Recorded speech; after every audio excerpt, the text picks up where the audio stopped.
बड़ा ही मुश्किल है, क्योंकि शुरुआती रुझान है 4 रियासतों में वोटों की गिनती लगातार जारी है। मध्य प्रदेश, छत्तीसगढ़ और तेलंगाना में कांग्रेस इस वक्त आगे है।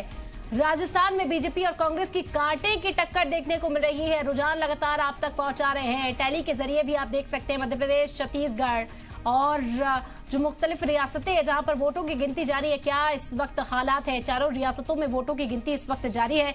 मध्य प्रदेश, छत्तीसगढ़ और तेलंगाना में कांग्रेस आगे है।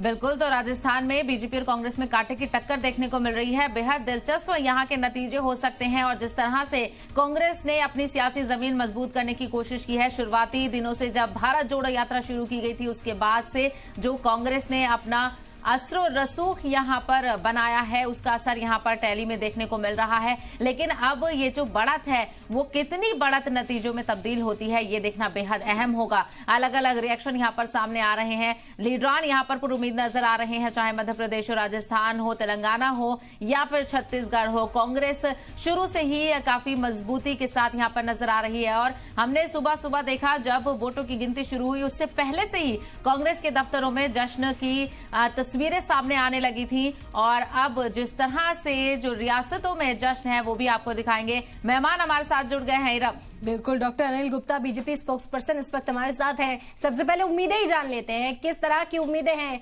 क्या ख्वाहिश रखते हैं आज बीजेपी वाले दिल में। डॉक्टर अनिल गुप्ता जी, नमस्कार आपको और आपके दर्शकों को। जिस तरह से रुझान आ रहे हैं, अभी 2 राउंड ही काउंटिंग के हुए हैं। मुझे लगता है एमपी, छत्तीसगढ़ और राजस्थान में हमारी पार्टी बड़ा अच्छा परफॉर्मेंस कर रही है। और जहां तक तेलंगाना की बात है, पिछली बार हमारे पास 1 सीट थी और इस बार वहां पर भी हमारा परफॉर्मेंस अच्छा है। अभी ये ऊपर नीचे होता है। अभी थोड़ी देर पहले एमपी और राजस्थान में हम आगे थे, छत्तीसगढ़ में बराबर थे। पर जिस तरीके से